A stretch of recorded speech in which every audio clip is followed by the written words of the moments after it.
bueno, vamos a continuar hablando acerca de la Constitución, pero ahora de los actos de protocolo, de cómo se celebran estos aniversarios, los lugares, cómo se reciben, pues obviamente a los representantes de los poderes públicos, el legislativo, el judicial, obviamente, y el legislativo, pero pues para eso está Guillermo Vázquez Handal y nos va a hablar respecto a ello. ¿Qué fue lo que pasó ayer en el aniversario 106 de la Constitución?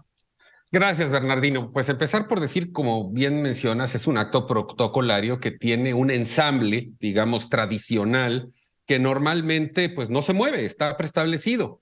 Y lo que vimos ayer en primera instancia es que el personal de la ayudantía del presidente intercambió los lugares precisamente para que ni la ministra Norma Piña ni Santiago Krill flanquearan al presidente, es decir, lo más alejados posibles de la figura presidencial que normalmente va al centro, como es en el protocolo. Los presidiums siempre se hacen impares para que el personaje principal quede al centro. Pero rompiendo pues con la tradición... Pero nada más déjame interrumpirte tantito. Sí. Norma Piña como presidenta de la Suprema Corte de Justicia y Santiago Krill como presidente de la mesa directiva del Congreso, ¿no? Que son los representantes Sí. de estos poderes. Sí. Y tendrían que haber estado flanqueando al presidente, pero la gente de la ayudantía, en el entendido de que en este momento no le son muy agradables al mandatario, los alejó. Y el otro gran suceso, que además es el que mantiene la conversación hoy y a lo mejor es la parte anecdótica menos importante del evento, es que cuando el presidente sube al presidium, todos los integrantes de esa parte se paran a aplaudirle para recibirlo, lo cual, digamos, es tradicional, y la presidenta de la Suprema Corte no lo hace. Sí le aplaude, pero sentada, y solo se levanta cuando empiezan los honores a la investidura del presidente.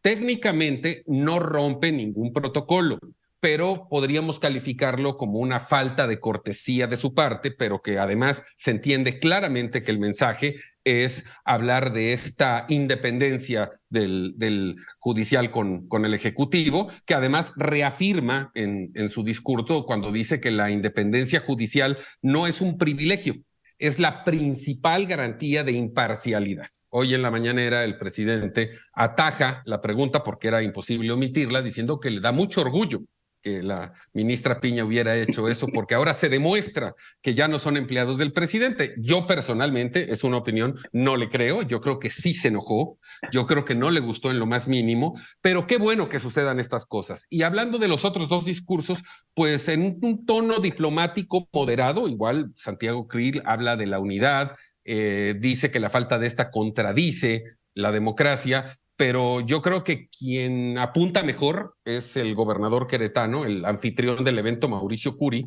quien dice que no hay igualdad social sin libertad y pluralismo, porque la democracia, si no es libre, se marchita, y aparte creo que la frase, llamémosle, que más hondo caló fue cuando dice que cuando la política falla, la violencia estalla, y me imagino que no solo se refería a la violencia del crimen, a todo tipo de violencia.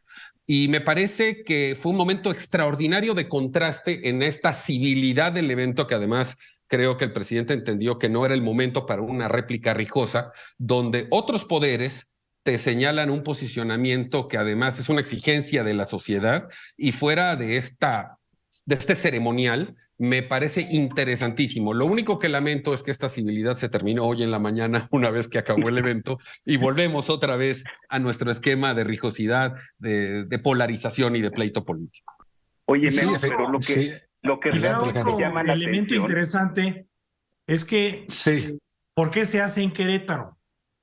Y hay que recordar bueno, fue en Querétaro donde se redactó, donde se trabajó durante 3 meses la Constitución en vigor, pero sobre todo ese recinto, que es el Teatro de la República, antes se llamaba el Teatro Iturbide, y parte del símbolo del triunfo de la República sobre el Imperio fue precisamente el cambio de nombre, en donde en el Teatro Iturbide es donde se discute la nueva Constitución del 17 como actualización de la del 57, pero también el cambio de nombre me parece que entra dentro de las anécdotas del protocolo de la República que triunfa sobre el Imperio.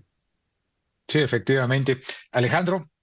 no, lo que, digo, interesantísimo el comentario de José Luis, pero también algo novedoso y algo que yo creo que le saltó a todo el mundo es que pues no solamente aleja a Santiago Krill y a la ministro Piña, sino que se hace flanquear por los titulares de la Secretaría de la Defensa Nacional y de la CEMAR, ¿no? O sea, que son parte del Ejecutivo, pero pues la foto, digo, ustedes saben que política, pues todo comunica, y la foto pues proyecta también ciertos rasgos de esta administración, ¿no?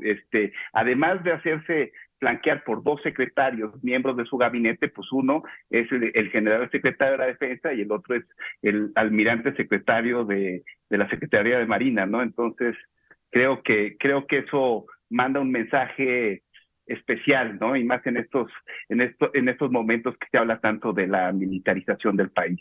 Fondos forma. Y bueno, tuve la oportunidad en alguna época de ser secretario particular de un gobernador, entonces esa era mi chamba, ¿no? Digamos que conozco bien los protocolos y cómo se deben de acomodar cada quien.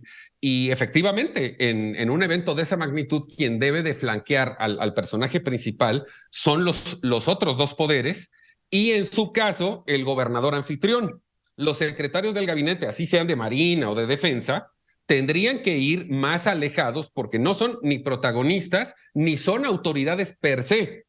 El Ejecutivo está representado por el presidente, a los lados los poderes y el gobernador del estado. Aquí naturalmente hubo, pues digamos, maña de intercambiar los lugares porque no querían que ni Krill ni que Piña estuvieran en la foto con el presidente y porque además me imagino que para él iba a ser incómodo tener que estar platicando con ellos a lo largo del evento.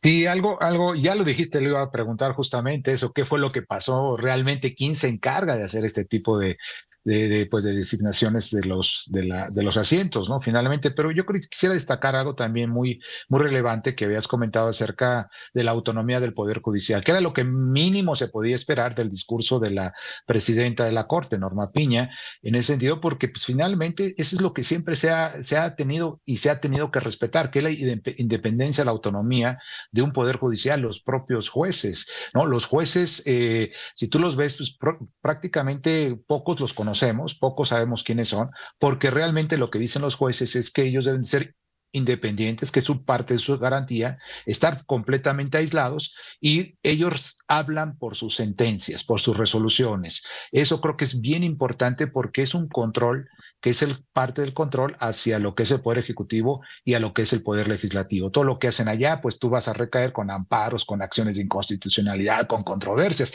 Es decir, pues creo que esa autonomía está siendo por lo pronto bien representada en este caso por pues por lo menos por los discursos del día de ayer en esta parte de Norma Piña, de la presidenta. Pero como decía Alejandro, esto es un tema que tiene que ver no solo con lo que dices, sino con lo que proyectas. El que no se haya parado, insisto, no es una falta al protocolo. Si me apuras, es una descortesía y nada más. Pero es que había que mandar ese mensaje, dejar muy en claro, porque además, pues desde que fue electa presidenta de la Corte, pues el presidente no ha parado de estar atacando y señalando. Y de hecho, hoy incluso, insisto, cuando menciona que le da mucho orgullo, pues yo la verdad no le creo.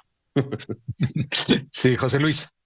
No, yo creo que también regresando a la conversación del famoso Plan B, creo que la intervención de Santiago Krill fue importante porque, de hecho, en su intervención dice lo que no se pudo lograr en el legislativo, ahora tendrá que dirimirse en el judicial.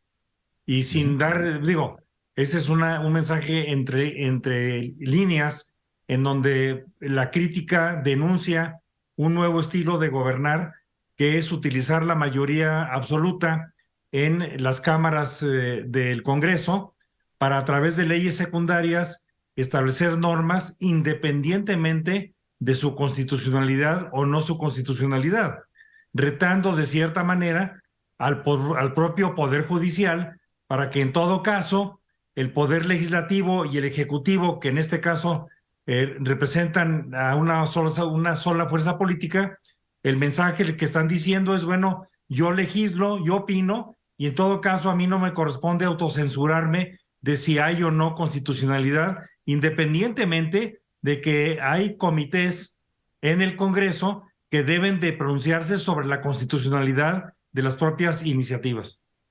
Sí, pero fíjate que aquí la bronca sobre una materia electoral desde 1917 a la fecha, pues ha habido alrededor de 22, 23, 24 casi reformas político-electorales profundas a la Constitución, y aún todavía seguimos hablando de otra reforma político-electoral. Terminarán las elecciones del 2024, José Luis, y seguramente pues van a haber más reformas. Pero en fin, nos quedan 30 segunditos, Guillermo, para que remates y termines con tu tema. Pues, como te digo, me llamó mucho la atención en positivo la civilidad del acto, porque independientemente de la crítica, del contraste o de los reclamos, todo se manejó con diplomacia. Lástima que terminó el evento y eso se acabó. Volvemos a lo de siempre. Nosotros regresamos en un ratito. Gracias.